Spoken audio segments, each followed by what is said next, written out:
Yo, yo, What's happening? we got Diallo tied up. Tied up in the basement? Or just Yeah. tied? Nah, he tied because like I've been in houses with basements in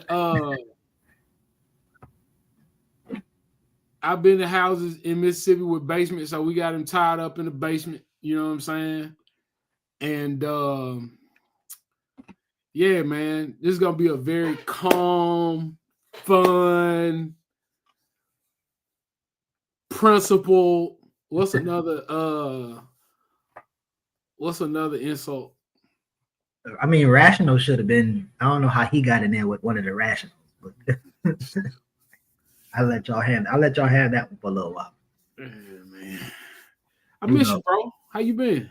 man, listen, bro. I've been working in these streets in Atlanta, doing everything that I got to do to see if we can build some power and get together and do some shit. I love it. How They about have, you? man, yeah, man. I mean, Yeah, I hope I don't see your name on indictment soon down there with Chokwe and everybody else get one. too soon, bro. Too soon. Too soon. Shout out to my guy. I'm standing by him. Yeah. Don't look good. Mm-mm. I'm standing by my guy, man. And in the indictment, my guy's Antar. I'm cool with Jody. Like Jody cool. Jody was talking wow, according to that indictment, though. Yeah. But Oh yeah, I did see that. I did see some of those inflammatory that was language. yikes, man. Like, why would you say that? Anyhow, um, yeah, man, it's scary times, bro. Like, one things that I can say is, it is very like this is one of those things. Like, just speaking of the indictments, this is one of the things. But they've been charged. This is one of the things that allows how much we hate ourselves to really show up in a lot of different ways. Because people are just so quick to, see this is why and just go into self-hating stereotypes of African people in leadership. And I wonder what the response is to that. Because that's the thing that I see the most that's just like the most bothersome. Mhm. Uh, Black folks celebrating this experience or this situation, Mhm. um, and what it means moving forward. So Yeah, I think I see a reflection of how we're kind of trained to respond to stimulant, right? So you've seen the Skinner rat test. You've seen all these different positive and negative reinforcements, and I think there are times where we lean and advocate and submit to the state more than we willing to admit it. So when the state says something is bad, we like, yeah, it's bad. When the state say we should yay and clap to this, we give it a round of applause. mm, And in so much that, like, I've seen like, and we're gonna talk about some of that in a second, but I've seen so much lack of investigation before we react. It's like, as you said, it is scary. Like, and I mean, I'm guilty of being influenced by stories or whatever. So, for example, not too long ago, and I'm not proud of this at all. Like, I have a comrade who I would call her Avi Chomsky, who's Noam Chomsky's daughter. mm-hmm. And when that little story was breaking out, like Norm passed away, I saw it twice, and I was like, oh shit! I was like sending her email, and then I went and checked. I was like, oh shit! It was not. It was not. It wasn't even a real story. I felt horrible. Mm-hmm. But I think again, like we are trained to kind of react to certain things, and I do think it's um unfortunate that, like, yeah, we gonna clap when they say clap, we gonna cry when they say cry, and man, and that's, and and what is the so there was my sister was here, and was at a Black leadership thing. One Voice does. You know, a bunch of people talking. Pretty moderate talking points. You know, I wasn't there for a bunch of it, but seeing a bunch of the people there was just, you know, very moderate, right? Mhm. Black moderate, right? So while I was there, I went to the opening reception and bumped into my city council person. Mhm. So I pulled up on him. I was like, yo. So he dropped his head, but he kind of looking at me. I was like, hey man, couple things, you know what I'm saying? Something that he had done in community. I told him about that. And then I told him, you know, good job us not seeing you in this indictment. And, you know, that broke the ice. And I told him how proud I was to see, you know, that like he didn't fall for the okie doke, you know. And I told him, you know, like there were some positions that he's taken that I didn't appreciate, like that didn't align with what I believe. But he said something that was really interesting. He was like, bro, you can call me. Oh, look at this guy. Look at this guy. Oh, with the raggy internet. Yeah, super raggedy internet. Look at this guy. He saw us on here having a very moderate conversation. And he just had to get involved. What is this? What, you still in the basement? What color is this, man? What is that? Turquoise? What kind of? What? I just came to fix the backdrop. Y'all left the wrong thing on the thing. You didn't give us the thing to put on the thing. Yeah, that's what he told us. Oh, sorry. Oh, by the way, Skip, I think I can't share my screen, so I don't have to feed you on the links since I'm not. But anyhow, so while I'm rapping with Brian, he was like, you know, I can justify every position that I take. But then as we started talking, I told him how important it was that someone with a position of authority start doing some form of political education about what the responsibilities of elected officials in the city of Jackson is. Because there are so many people that have a really strong disconnect between what is the role of a city council person, what the duties are, and what the duties are not. And I just think we are at a time, especially now, where it's something that I heard, I think maybe Ricky say,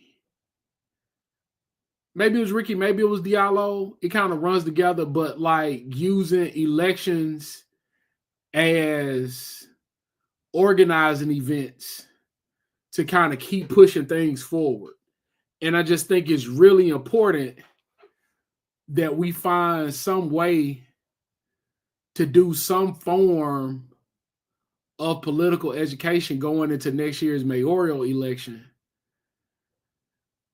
Because going back to what we were just saying earlier, Geechee, we just clapping when they say clap and booing when they say boo. Yeah. No, I think we interviewed August Nimps, who wrote the book The Ballot, The Streets of Both. And I think what he was attempting to do is flesh out Lenin's revolutionary engagement and position on elections in a undemocratic society, a fascistic state. And the only goal it is to put your program out there, right? So like people like the uncommitted to tell you they are uncommitted to Kamala, They could tell you what they're against, but nobody could tell you like the social order or the political layout that they actually are struggling for. So if you are in this such a environment, the only thing you can use an election for is to put out your political plan and then count your support to see when revolution is possible. So if it's 400 million people out there and you put your policies out there and you only got 5% of the population or less than that are with them social policies, then all this, buck the system and go do a thing. You don't even have the numbers to do that. So your ground game got to be way better than it's been to get that small number. And so ultimately, that's all you can really use the elections for.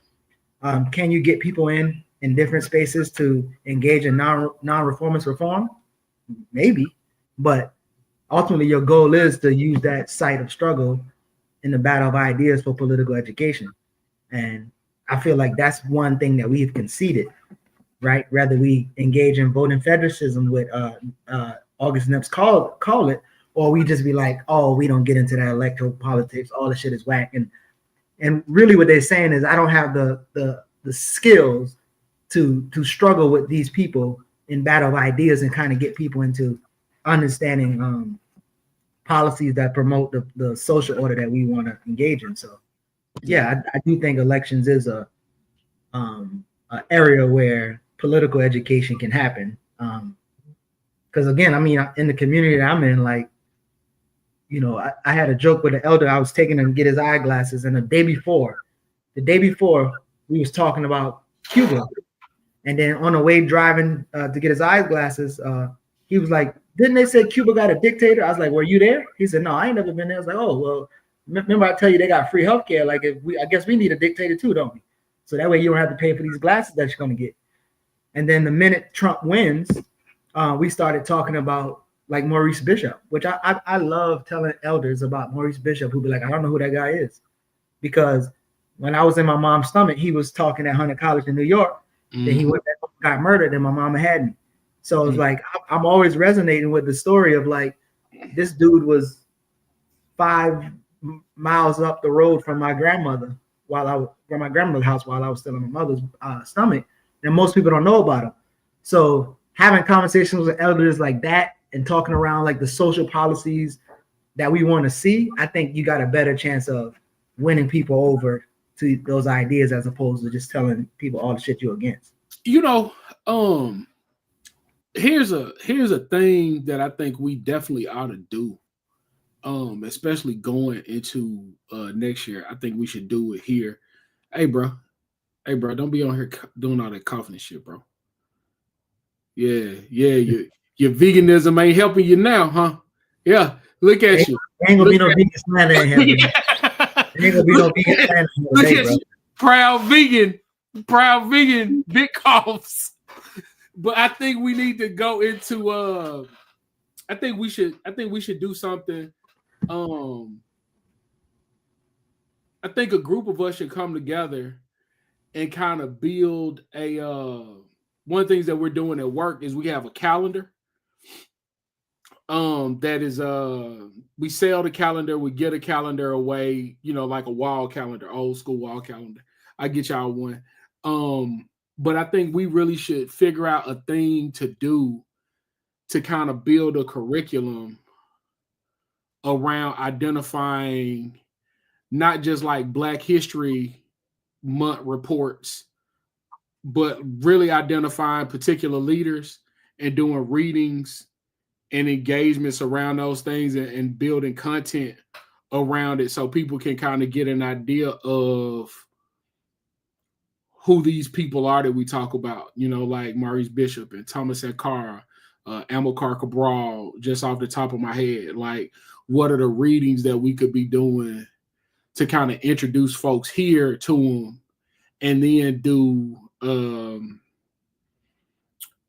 an organizer training that's not whack to get you from reading about Maurice Bishop to talking about Maurice Bishop in community to reading about Assata Shakur, talking about Assata Shakur in community, and then laying out how, we're walking in that direction. I think that could be helpful. Because one thing, keep coughing, Diallo. Yeah. Yeah, drink you some ginger. Drink you some ginger. You know what I'm saying? Yeah, didn't work. Um, Do y'all know he on mute? yeah, now he can't come off mute because all he Yeah, gonna I'm do is sorry. I talk. don't want to be. Yeah, I'm gonna have to jump off. I just came in the hotel room and saw y'all was spitting Yeah, dirt on my name. yeah, man. Yeah, yeah, yeah. Just like you coughing it up. You coughing Yeah, it up. And when you get that cough, he didn't have that cough yesterday. What the hell going on? Yeah, I've been dirty going boy. through all these different weather systems, man. It got to me. Yeah, I should be back in Chicago this time tomorrow. So Skip, I was looking back because I thought you was about to say something else that I was doing in terms of Maynard Jackson.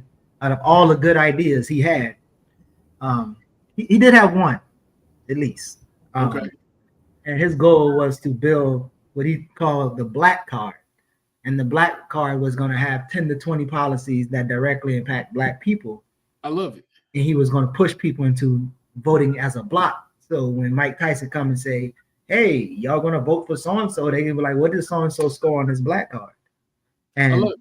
so we've been working for that. We've been, me and my comrade who passed away, we've been kind of working on trying to build out something like that, right? As a method of political education. But before you're able to do that, and this is what I'm doing in Atlanta right now, you have to do pain points research to figure out what people are into, what they see as a problem, what they're willing to solve, and then you build your political education around that. But you also build your 10 points or 20 points that also have is a social policy, rather it's policy on the books already now, or as Amos Wilson said, you go into policy formation, and that way you can kind of have a way to politicize, unpoliticize, like your son says, but then organize the politicized, the people who know all these things and they got all these whatever, can they commit to agreeing that this social policy is something they will advocate for? You think everybody should have clean water? Well, yeah. You think everybody should have universal basic income, whatever? And I think again that tool would go on a place on a thing like this the calendar or something, because what Maynard said, this thing should be in every space that black people in. So every church gonna have it, every bodega gonna have it, every whatever gonna have it, and they'll have those things. So it be it the 10, 20 policies or policies with like a QR code that goes to, again, one of the brothers that you talk about or one of the people that you talk about. So you could be like, well, universal health care, this is how Grenada got everybody health care. And then they'll be learning about that. And this is how the US can do it as well. So I think we should. I think, you know, ideal group size is 5 to 7 folks. You know what I'm saying? I think we should identify our 5 to 7. And then I think in addition to our 5 to 7, other people that we respect, try to encourage them to get together with 5 to 7 and seeing when we come together how these things overlap to identify what it is. I would really be interested in being a part of that. And I think my work would really be interested in being a part of that. Because I think it's also one of those things that that it could be a recipe and not a formula, right? Because there are some things on that list that are going to be like so much more important in other communities than they will be in Jackson. So what is Jackson's version of that list, and highlight this is Jackson's version of this holistic list. So Jackson believes these 20 things that are direct representations of the way that these 20 things look. I really think that's a good thing. You muted yourself up. Share all the shares. Like I'm halfway through the research here in Pittsburgh and Atlanta. But it is something that, again, there'll be national policies that I don't think no group is going to be like universal basic income is not a good idea. But I ain't saying it's a win. I'm saying it's a good idea. Again, if you want people to organize, how you going to remove barriers for them? Most people don't organize, or they don't have time to read these things because what? They're work labor to get some resources. Yeah, I mean, this is the thing. Go ahead, bro. Go ahead. That thing, people don't have time, because I'm in Kansas City right now, and just about every venue I walk into, people got time to review all the Kansas City Chiefs stats. You're right. They already got their plan for the game. You know, I just heard somebody run down the whole Sunday night football schedule, March Madness. The myth that the people are so burdened. I mean, we aren't medieval peasants where they just work when from the sunrise to sunfall. I think it's lack of more so than lack of time. I think it's motivation. I do think there are people who, again, because some of those things is a form of self-care or to turn off. And so let's say, for instance, if you have most of your day dedicated to do this, and then you spend an hour doing this or 2 hours doing this, I do think, again, more resources would give people, I guess, more, I don't want to say even freedom, but I do think that can remove some barriers, or it can actually have people having more resources to give to put a thing for. So for instance, with universal basic income, your listeners can spend a little bit more to push your message out than they would have without a secure type of resources. But here's the thing with that, though. If you don't have a universal... Yeah, I'm going to get out of here and quit. That boy got that meat flu. That boy got the meat flu. But one thing, if you ain't got a universal maximum income, it will render the basic income moot. It would still be the stratification and the poverty levels. That's what I think. So, yeah, I mean, like the minimum wage, it means nothing without a maximum wage. Like, so the policy is like an example. Without a maximum income. It's more of an example, not like a concrete thing. So even if it's universal maximum, whatever it is, it's something that a collective of people decide, like, these are the social policies that we want, that we will advocate, we will struggle for, to have people come unified around that. So it could be universal basic, universal maximum, whatever it is, healthcare for all. But I think those social policies should be out for people to struggle with and kind of decide what they're for, as opposed to what don't work and what they're against. Hey, Coffee McCoffer, before you leave, can the name of the show is Class Conscious Critiques? Okay. Yeah, somebody asked in the chat who's on this show. So I was telling them I'm not on the show. It's you and Geechee, so I just wanted to make sure I had it right. Is it every Friday, every other Friday? Every Friday. Every Friday here on African World Order. Diallo, I hope you get some Kansas City barbecue in you. Make you feel better. You know what I'm saying?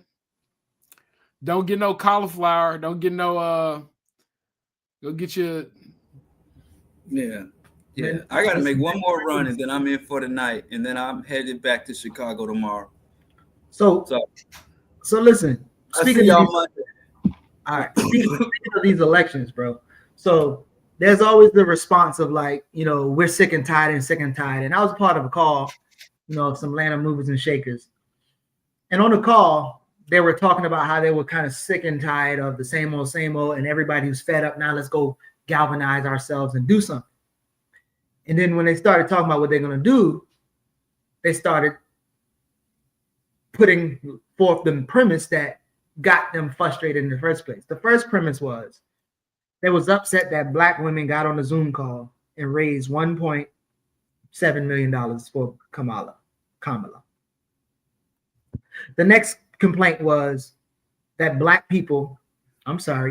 churches raised $244 million in tithes a week. And I'm like, okay, we're going to do some research, but keep lying. Then the next claim was Black people has 1.7 or whatever trillion buying power. And then the last claim was Black people only circulate the dollar 6 hours. Right? So again, these are all the premises that this group that is sick and tired of being sick and tired, and they want to do something different. Little do they know, they ass getting on the call to do the same thing niggas was doing in the 60s, and it ain't work, right? But because I care about those people and I want to not be just negative Nancy all the time, I just want to share with them the sources and the resources of some of this misinformation, right? And so I just took the time to kind of look through some of the things. And the first thing I was looking through was, well, who is this sister who led this Zoom call of these super black women who raise money for Kamala? So I don't know the lady. I can't.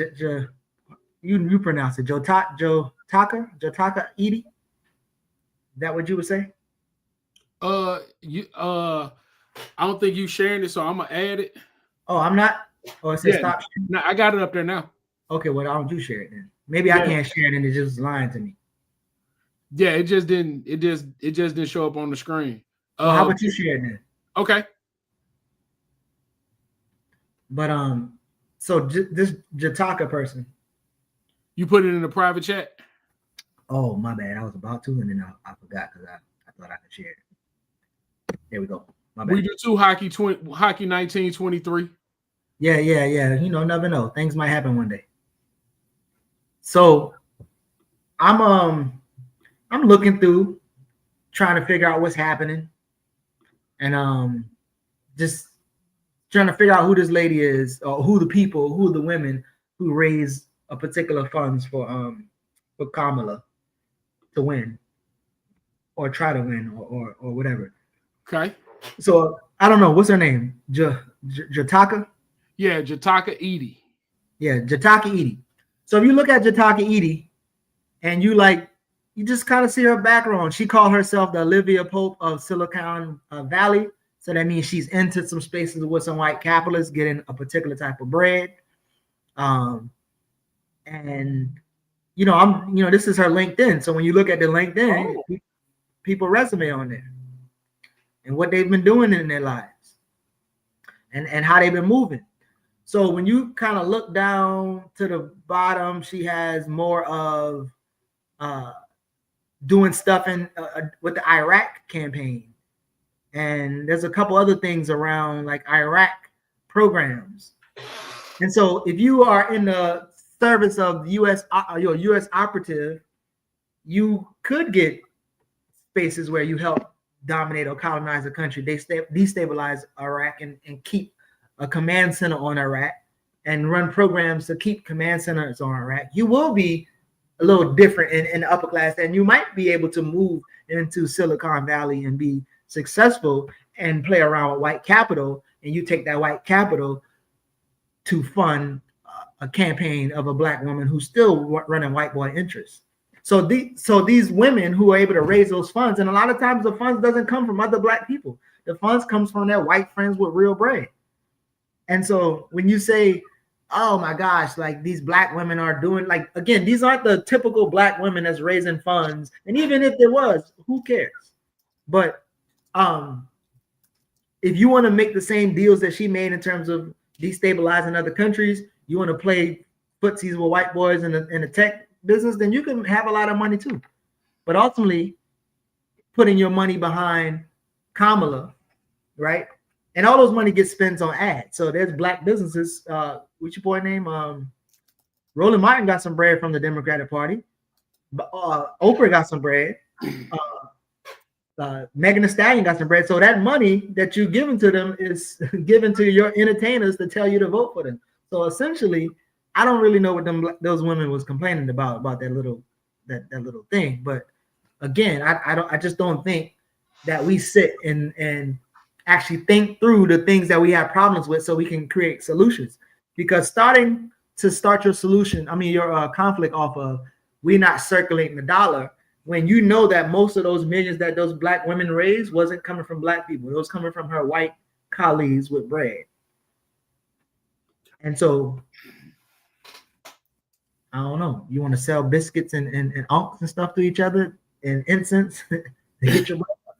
Yeah, I always think it's, and we'll get, like I have very obvious. I use some language that you used earlier because I liked it. I have very obvious pain points with some of these criticisms, right? Like, like anytime people get to talking about the black church, my ears are gonna perk up. Not because I'm a good Christian. I don't even go to church like that, right? But because the churches that I've been in have just been full of poor black people, right? So it's just one of them situations where it's like, all we do is tell poor black people how to spend their nickels and dimes. And I just don't think that's revolutionary on any end. But to hear this, right, this criticism of we just don't know how to spend our money.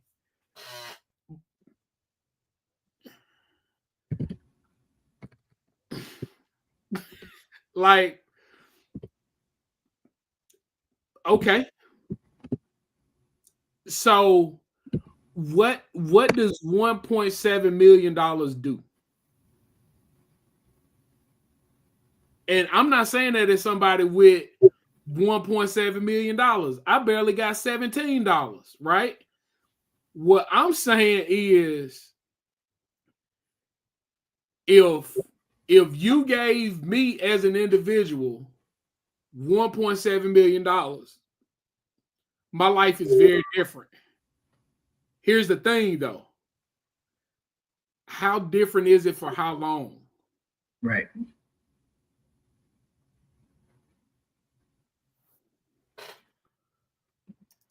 When I show you this next thing, bro. So apparently these women who are on this call, they're not really doing research, right? They're looking for something on the internet to feed their confirmation bias. So the church stat is here when I sent it to you. So you click on that link. This is the church stat. All right. Right. The church stat is, black churches are collecting $244 million a week. And all they got to do is redirect that money to me, and now I'll start a business to free us. Because that's the argument. Yep. All right, boom. Here we go. But there's a little problem. This website is the little question and answer website. Yeah. And these white boys are talking about this weird ass report that they're hearing. But the report comes from in 2013 Live Steets research. Now I'm gonna tell you something. I'm a good researcher and I can find shit. I probably could find what you ate yesterday. But I ain't find shit on Live Steets. I ain't even know who the hell Live Steets is. There's no such thing as Live Steets. So they're repeating something from whoever the hell Live Steets is. Liveesteez. And again, there's no way to find Live Steets. Every time you see it, it's some blog site saying, according to research, Live Steets. So the methodology, how, when, who, what, they don't know nothing about. They just reporting the thing. But in this, what is this? QAnon, whatever. In this Quora. Yep. In this thing, there's actually some white boys in there breaking the number down and be like, actually, this is false. There's no way this is possible, right? But again, they're regurgitating numbers, and this is what I liken it to. I liken it to a sister getting assaulted by a man, and you telling the sister she got to stop smiling at men for her to stop getting assaulted. She got to cover up a little bit more. Instead of you address the man and address the conditions that create the man, you trying to tell the person who's being assaulted, like, you got to do something different. Switch it up. And these are all creative ways to tell black people, as Diallo said, that in order for you to feed yourself, you just got to know that protein comes from the amino acid that pops out of a plant. And you're like, what? No, slow down. Just give me the food, and then we can talk about nutrition later. So, but again, that's the number two. So number two, they mad at the black women because the black women gravel up some money from their white friends, the bankroll, not a lot of money, but 1.7. And now they mad at the black church, which again, other people broke down that, there's not a lot of black churches out there.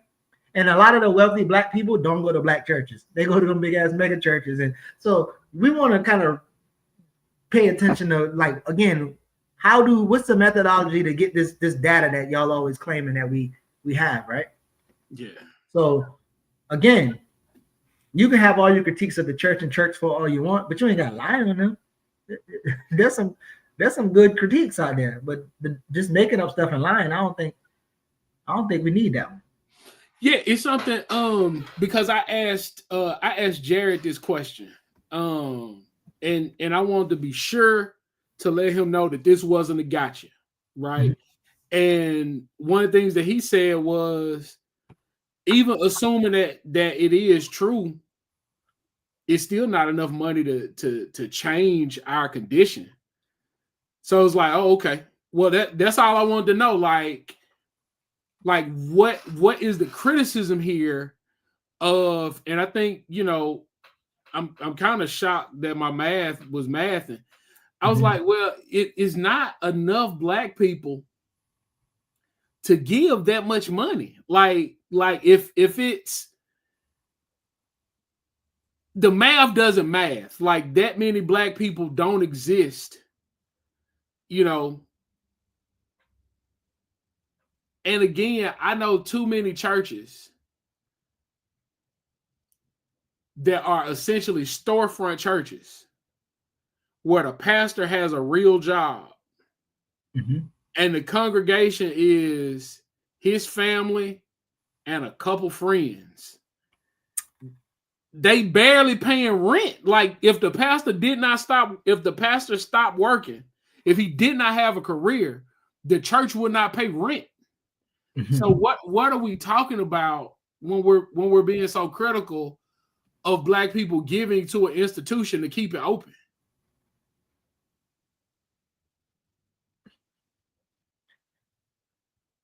I mean, I don't think no more than people are doing research and some fact finding. I don't think people are doing the numbers. Like, I remember when I used to do this when Jared book first came out and I was in Baltimore organizing.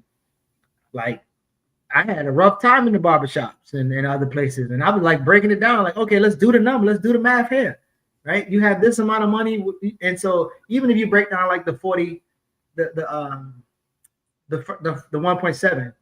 At the time, 40 million Black people. For me, that mean, I think it was 50 million or something like that. But that means every Black person got $40,000. Each Black person got $40,000, and they just throw all the money away, and that's just it. They just spend it frivolously. Forget that 44% of the income goes to their rent or mortgage. Forget that. Forget the other part, the food. But they just got $40,000 a piece that they blow.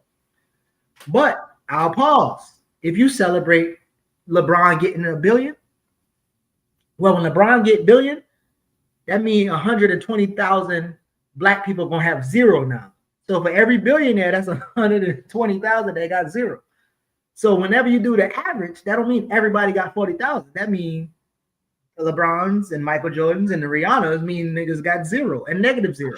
So, and this is one of the things that, one of the things that I want us to get. I want us to have a series of women that are available when we do these shows, that are just on call for when we get ready to go into a wild place. That they could just come on and just be like, because what I'm about to say is going to sound as if I am not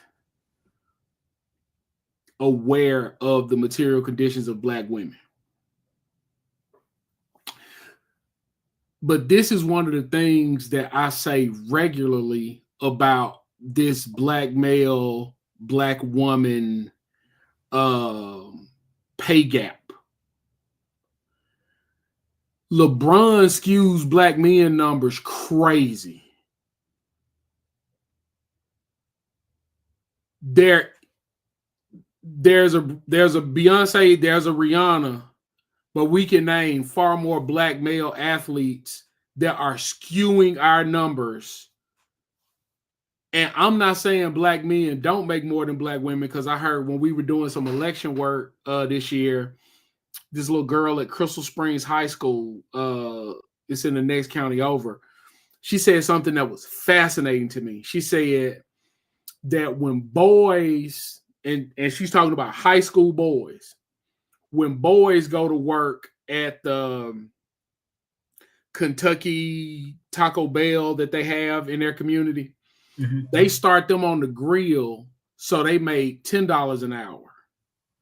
But they start girls on the register and they make $9.50. Every boy starts on the grill.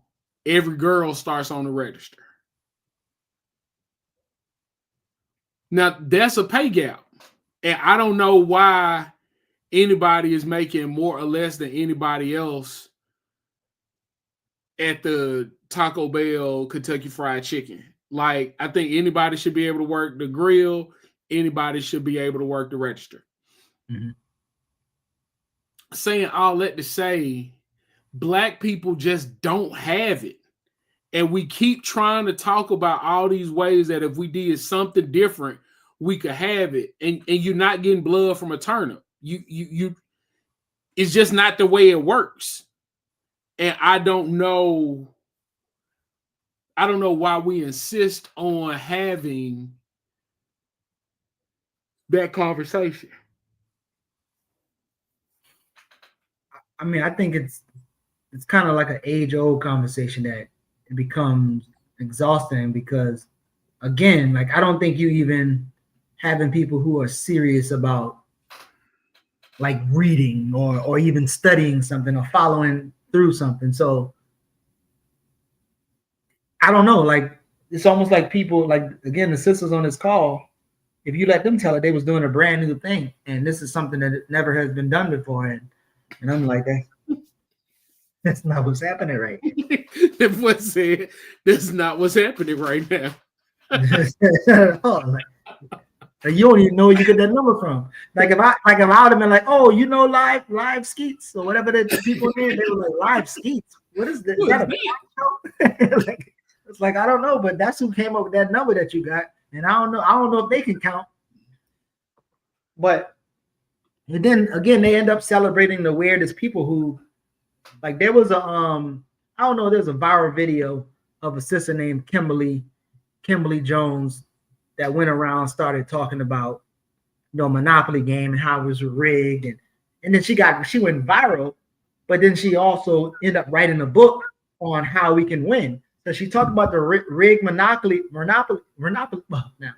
game, and then write a whole book how we can win. And it really just sounds like we just got to take advantage of opportunities and financial literacy. And I'm like, this, I mean, I don't know, man. Like, I just don't think, you know, we're in a place where we can get past the grifters who talk well and have a new idea that's the same idea last year. Man, one of the things that jumps out at me, like,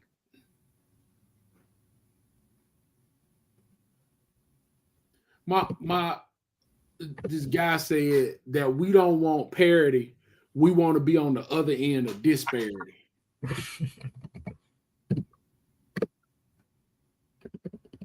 And it's just like, we just want our chance to be at the top. And what's confusing to me is I've never seen the people at the top.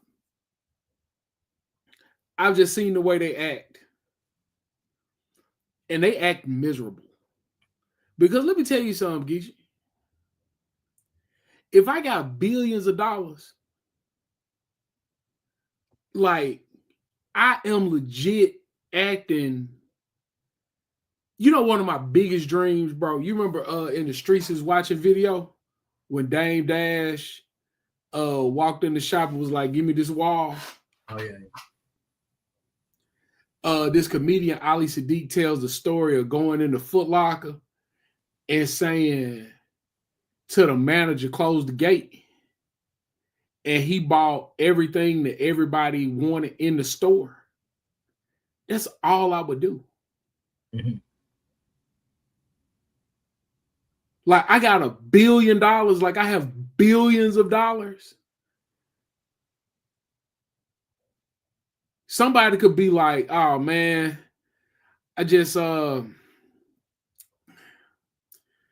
Man, if I could just get me a new car, man, that's crazy. What kind of car would you get if you could get a new car?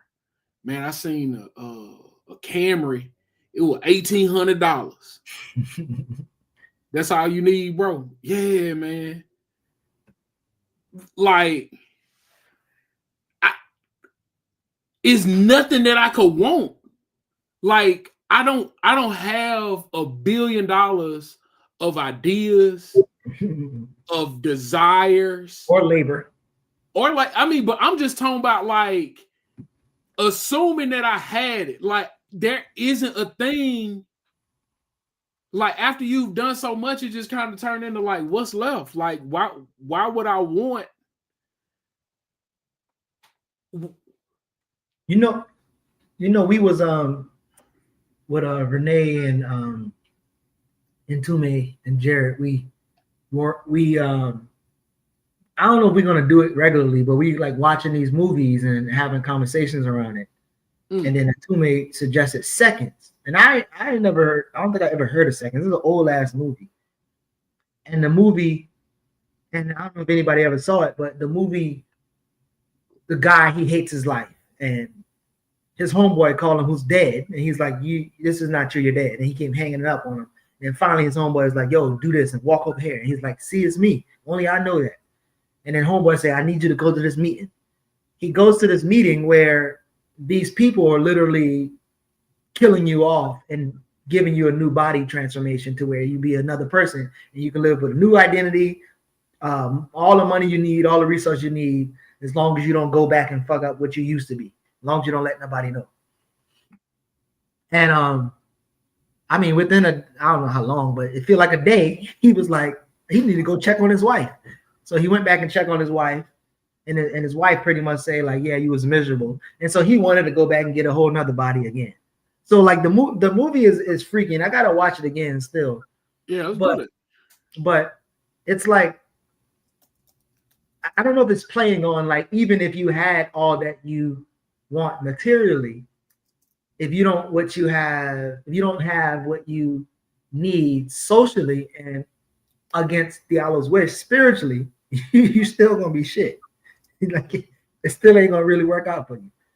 And yeah, I don't know. I think, and so even for me, like if I had $1 billion, I would acknowledge that somebody got exploited for me to get it, and I'm going to find them and I'm going to give it back to them. And I'm going to teach them how to go rob the nigga who gave me the $1 billion.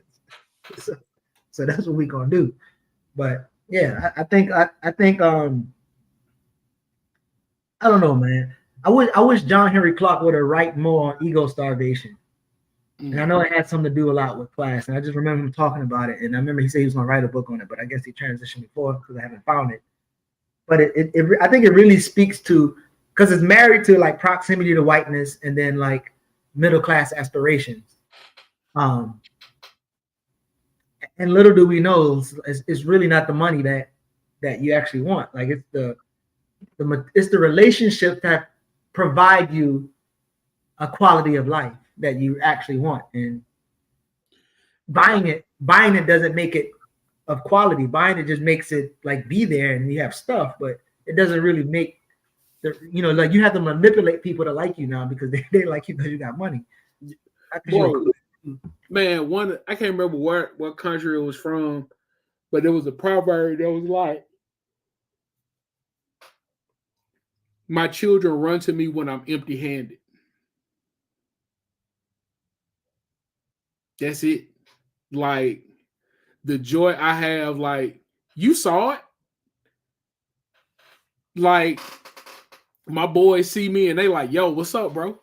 And they just, like they just. But you know what's even better though? And I didn't mean to cut you. But they know how real you are, that anybody you bring around them, they know that person gonna be real. So they still vet them, but they just know, like if dad bring them around, I know what time it is.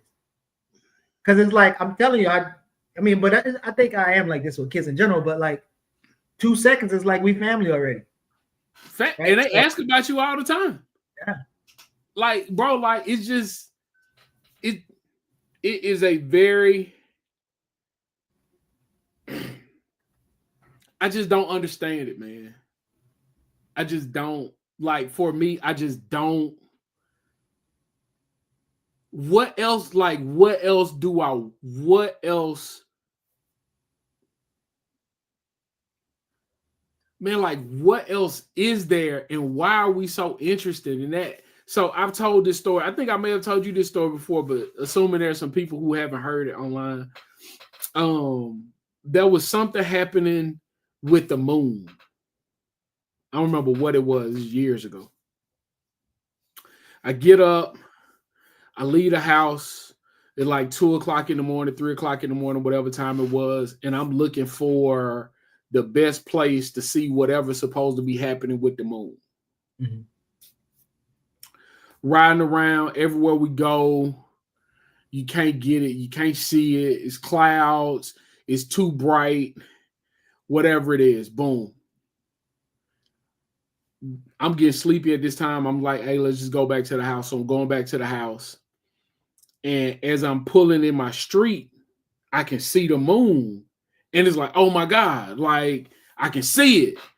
As I'm driving to the driveway, looking at the moon, pulling my driveway, and there over my house, the trees split. The moon is big and full, and it's everything that I was going to see. And I rode around the city looking for it, and it was over my house the whole time. Mm. You are going to be you wherever you go. And until you can find a way to have some peace and some joy with where you are, no amount of money is going to get you close to that peace and that joy. It will always be fleeting. Yeah. I mean, I've been having, so this is what I think, and I know we wrapping up soon, but when we talk about like the social order and being able to like struggle with people, like I and some people can know here, like I do more asking questions than I do talking, and it's mainly because I feel like more dialogue is in that. Because let's say, for instance, if one, I might know something that somebody don't know, but and most times I don't know what they know, so I ask questions. But I think asking like penetrating questions to get people to kind of really think outside of what they used to thinking, like your mind is like a muscle, so you think a particular way. And so when you actually start to like restructure people around like money and not having money or whatever, and like the relationships I have, I wish I can show you the food bank. So I help at this food bank. We're building a relationship with a church and the community. Reverend Slaughter, he has like endangered symbols all over his church. He got the scrap for people to come stupid in the church. Like, I mean, he's a real one, right? Like I unload the truck every Thursday, pretty much go shopping every Thursday, take whatever I need. As a plant-based vegan, I mean, I have way more stuff than I need when I get there. And so, like, on a consistent basis, I'm cooking meals at home that I ain't paid no dollars for. Like $0, right?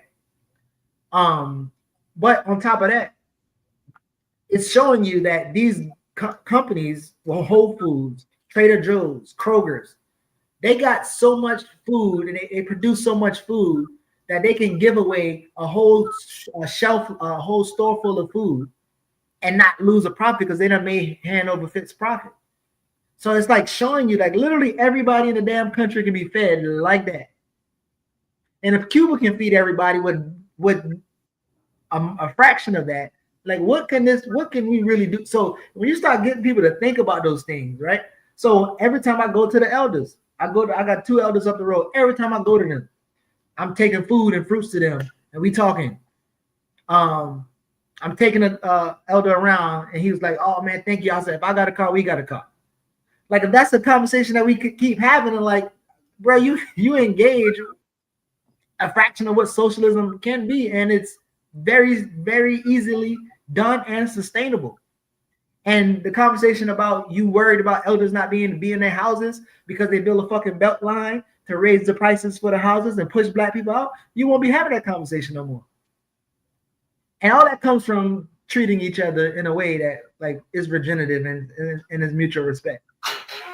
So But again, if people are so much in extractive, hustle, because still, bruh think he's spitting when he tell you, yeah, man, the schools don't teach us entrepreneurship. I'm teaching us, the schools don't teach us. You think he in this bag. You're like, so? Like, entrepreneurship ain't helping either. So it's like, but so if your center is white versions of stuff or solely teaching people stuff that the white people don't teach us, those two are not a barometer for like for quality or something that's good. Bro, I do not. I was gonna say it one way, but I'm gonna say it this way. I do not walk through my life thinking, what will white people do and what do white people have?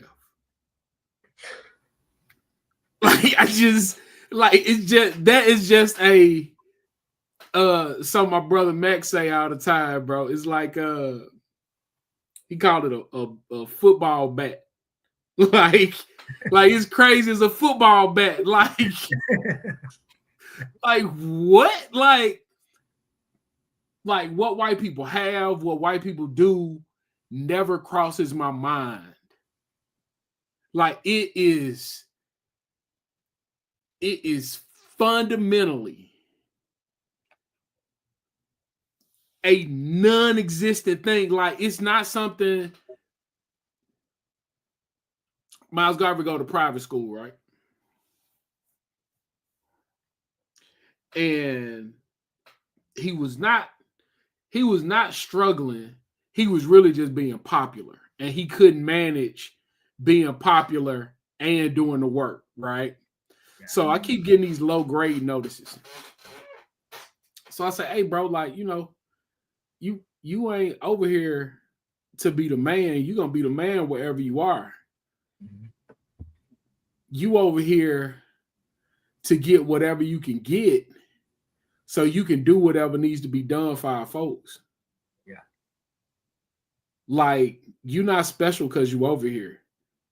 You are as special as everybody else is, so that means that you're not special. Like, you just have a responsibility because you're in this space to do this thing.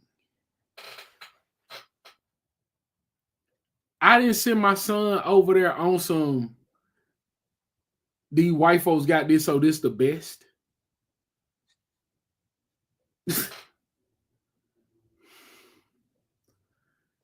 I mean, I think that's when we can talk about extraction. Like, yeah, in those spaces, you are supposed to extract, yeah, to redistribute and have regenerative relationships with the people. So even if you look at the spook that everybody claimed that is him going in the system to change it, Papa Greenland in the book and the movie didn't go change the CIA or the FBI. He went to learn, took that shit and organized street gangs with the shit that he learned, teaching people guerrilla warfare. So yes, as cobras. Yeah, with these systems, your goal is to go in there and extract something that will be useful for you and the people that you love, and that's your duty.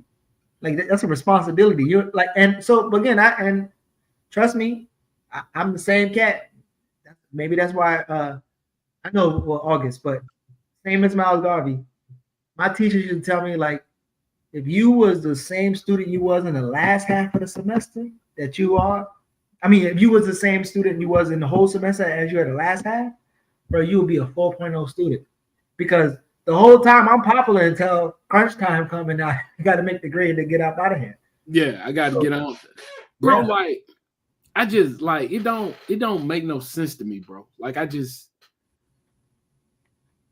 and it's so nonsensical that I just find myself looking at it like constantly confused. Like, you do what now? Like, you wake up in the morning on some, like, let me go over here and check in and see. Bless them, Lord. You know what I'm saying? What's the third thing you had on your list, folks? So they had a well, actually it was the Kimberly Jones joint. Like afterwards they was like, you know, Kimberly Jones was was the thing, and like again, circulating the dollar. And Brooke. So ironically, the lady Brooke. Hold on, let me get this joint. She lied about her research. Brooke Stevens making dollars and making cents or whatever back in the day in '93. But these investigative journalists actually talked to her, and her story changed when somebody else talked to her about who made that, who did that research, who did that report that tracks the spending. Because the U.S. doesn't track religious spending, so you don't know what the fuck Jewish people spending their money. And there's an Asian, that's a lot of people. So you mean the Chinese, like Japanese. And I'm gonna say this.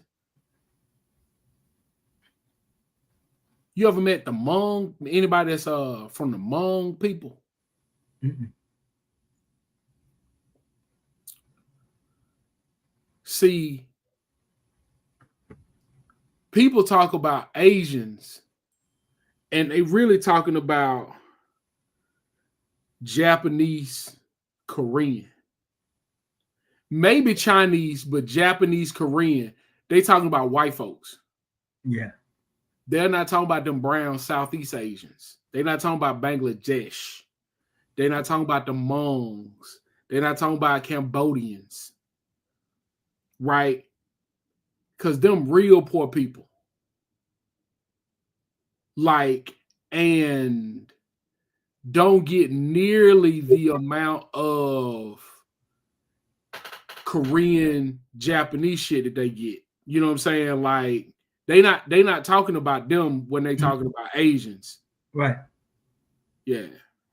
Yeah, but again, even if they choose those elite collaborating Asians and their phenotype, there's no data that's going to show you anything other than the 1% of that population actually holds all the wealth and the majority of those people's poor. Because you can go to Chinatown right now and see poor Asian people, poor Chinese people. So again, the circulating the dollar thing is just already a myth that's easily debunked. But again, let's go back to 2 years younger than August. Those kids know that if 5 of them sit in a circle and all of them got a dollar and they keep circulating the dollar, there's no more than $5 going to be in that circle. And if one of them got a business and the rest of them don't, one of them going to have $5, everybody's going to have 0. So like there comes a point where you got to like, okay, well, who's doing this? Who's reporting this thing? So the circulating the dollar thing again. And so these sisters are eager and they're telling us about how excited they got partners. I'm like, listen, I don't think we're going to be able to do good work if y'all starting on a false premise. Because if this is where y'all starting at, I don't know where we going, right? And so rather it be your black church spending all this money and these black women raising money for Kamala, buying power, which is again the wildest shit. I tell you this, man. I was visiting my mom. This had to have been less than a year ago, and she's in Dover, Pennsylvania. And I went to, I don't know, it was next to Dover, and I was in this bar, and I was asking the white people, like, you know what buying power is? The bartender, then he was like, huh? Buying power. And he was like, no. He said, and I'm just asking, and he was like, and then I think one white man, he was kind of like trying to grapple with it. He said something about, it's like purchasing power. Because again, purchasing power, how white people use it is like this company has purchasing power because somebody invested 50 million. Take their 50 million with their 50 million, that's 100 million. So I started doing a quick analogy. Skip got land, he got cattle and plants on it. Diallo got a store. And Geechee works for one of y'all or somebody else. And I need to come buy a sandwich from you. Again, Diallo got Skip got the I'm buying the sandwich from Diallo. Skip got the land with the cow. He slaughtered the cows, he sold the meat to Diallo and everybody else. I walk to Diallo and buy a sandwich. In that analogy, if I'm the one saying I have power, I have lost my fucking mind. I got power in buying a sandwich? Yeah, because if don't nobody buy this sandwich, Diallo won't have a sandwich shop. Well, guess what? If I don't buy the sandwich, there's other 40 other people that's gonna buy the sandwich. Yeah, but see, like now he can't sell 41 sandwiches.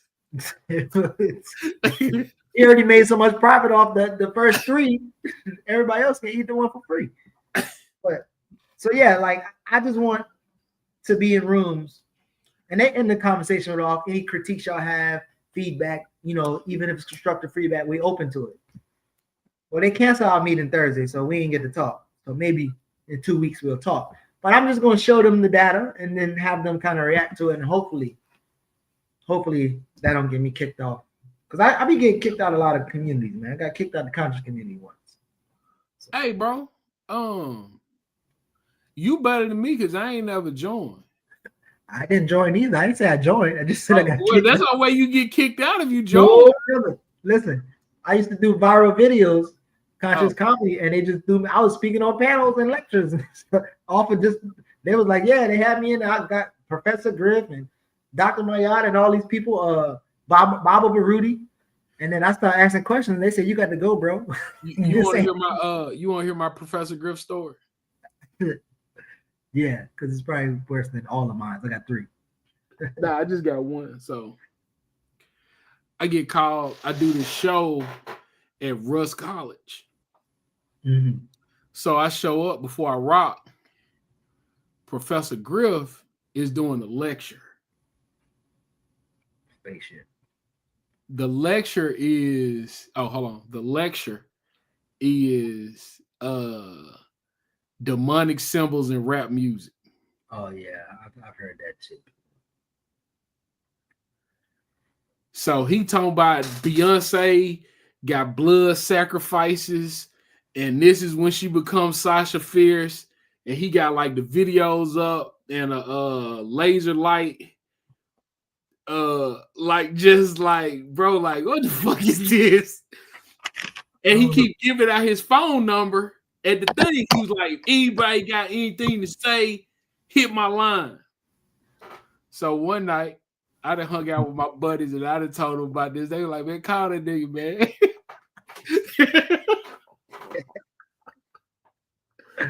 So I hit him up. I was like, hey, what's up, Griff? He was like, yeah, man. I was like, I met you in Mississippi. He was like, yeah. What's up, bro? Clearly, he has no idea who I am. Right? Yeah, he do that. That's his move. So I'm just rapping with him. I was like, yeah, man, I was telling my homeboys about the blood sacrifices.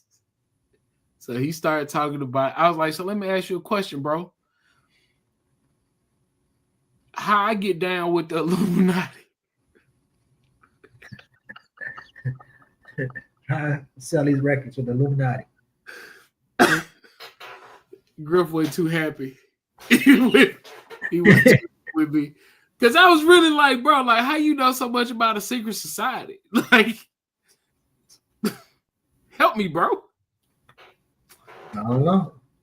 It's a secret that he knew about the secret, and he ain't in the secret. My thing. Anyway, man. Listen, man. Who's in this chat, man? Can you see everybody? What's up, everybody? Appreciate y'all for coming through. On this, yeah, we got one. We got one that was I think it was a good question. A question, okay. Yeah. All right. So it says, who's the sun god? Before having the redistribution of resources for the working class, should reparations be paid out to African descendants before the redistribution to the rest of the working class? I mean, one, I think reparation is a mass disorganized movement, and I don't think that we're even clear on reparations. So the current reparation movement doesn't have imperialism or even capitalism on its lens. And so I think, again, redistribution, which would also be means production, land, and other stuff, reparations would only, let's say, for instance, if you get everybody get $100,000, $400,000. Well, if majority of the land is not for sale, and you don't own the means of production, you don't own anything, then the price just went up. So I'm having this conversation with Charlemagne at one time. He telling me about the shit, and I'm saying one thing. He's not hearing me, but he's keep arguing back. And then at one point he was like, "Yeah, man, because I tried to buy some land back at home down in Moncks Corner, South Carolina, and they doubled the price on me." I was like, "Oh, well, that proved my point. Like, because if they owning it and you got to buy it, it don't matter how much money they give you. Because if you talk about inflation, yeah, they can give everybody a cash payment right now, and you still won't own shit." So, yeah, I think redistribution is a more logical conversation than reparations, especially in the way in which I've heard and keep hearing it discussed as a means to give Black people some coins so that they can curb the head start to still participate in the game that's rooted in ecocide. So I ain't really know if I've heard logical reparation arguments thus far. That's my answer. Yeah, I mean,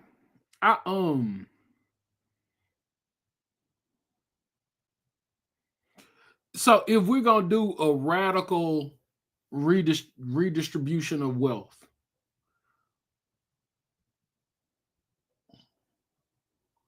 aren't we setting ourselves up to be in a very similar situation if we don't like put structures in place where people are gonna have those things they need? Like if everybody is supposed to have the same, which is one of my goals, right? Everybody to have, like, I want equity, right?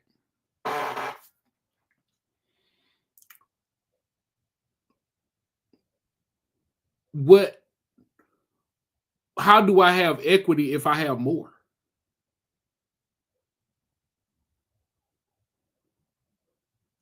You muted yourself, Carl. Would you say equity as in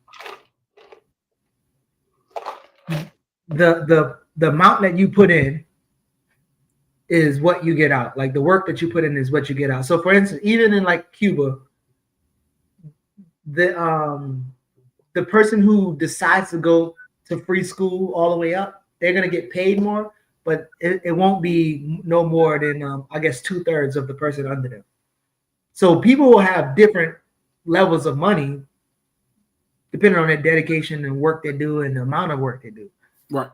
So equity to me sounds more like there's a bottom line that everybody has, and then the other part is compensated based on people's work. So if all of us have our basic needs met, or whatever our life-sustaining resources provided to us, and if I decide to build more tracks or solve more problems and you don't, then I might have more. But again, having more doesn't mean that you will have left or you don't have access to something.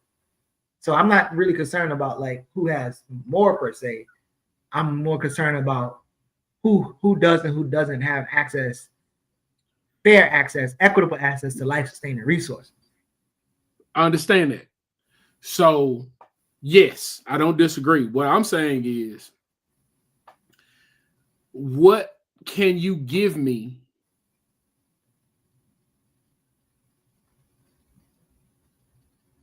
that's more than the things that I need and opportunity to do what you're describing? Say it again. What can I give you? Okay, so when we talk about reparations, right? Mm-hmm. Before we get into this redistribution of wealth and resources, what can you give me if the aftermath is I have health care, I have clean water, I have good schools, I can access those schools? Like, what else can you give me? Like, what else is there that I need? I mean, I don't think there wouldn't be anything else you would need other than when things come, because there's always going to be conflict or problems that we can use our intelligence to solve. So, for instance, a new virus comes out, like you won't be left out of having that thing, or if, because remember, like there's a lot of like soil regeneration that we would have to go through, ecosystem regeneration that we have to go through. So there's still a lot of work and things that has to be done, but you won't be left off having those things that you need to live. So again, what are the reparations going to give me? That's what I'm saying. I don't even think the reparation is necessary if you're doing distribution. And that's my point. Like, so it's like when you say, well, do we get our bonus points before we restructure? Oh, I see what you're saying. Yeah, like you want to know that, oh, I have more than y'all because I got my redistribution and I got the reparations. Yeah, like that's what I'm saying. I don't need that. Like, stop being racist in capitalism. Like, I don't need nothing else. You know what I'm saying? Like, I don't need a bigger TV. Because it's not money. It's like, again, I think that's what people are, and we talked about this earlier about, if you're focused on money, then that's the thing. Yeah. Like you really want you want your quality of life in a particular way, and you want a social order that you live in. That's it. That's what you want. Yeah. The money thing is what you thought was going to buy you some of those things. Yeah. And if you had those things, that you, again, like, yeah. That's why I mean, I remember having a conversation with a sister. She couldn't understand. Oh, I need to get another job and need to make money. I said, what can you do to reduce your expenses though? You ever thought about that? Oh, I ain't never thought about that. How the heck, like, you want to make more money, but you never thought about reducing your expenses or having relationships with people that allow you to reduce your expenses, whether it be food bank, land trust, buddy packs, whatever it is. Yeah, like I don't know what that thing is. Mm-hmm. But let's cap, man. Let's wrap and cap. I gotta go to this quick meeting. Hey, man. Well, it's real, bro. Back, bro. Fun. Friday nights, every Friday, Geechee Diallo and Class Conscious Critiques. And Glorilla. I'm joking. The movie was Seconds. It's an old movie. Yeah. Very interesting. And when you watch it, I'll definitely come back and tell me what you think. Be interesting. Yeah. I've been talking to Diallo about doing that, so I think that's really interesting. You know, I think we could definitely do it on Patreon, like kind of where you can watch the movie live and just kind of talk about it. But yeah, man, this was fun, bro. I'm happy to have you over here, bro. Likewise, bro. We in there.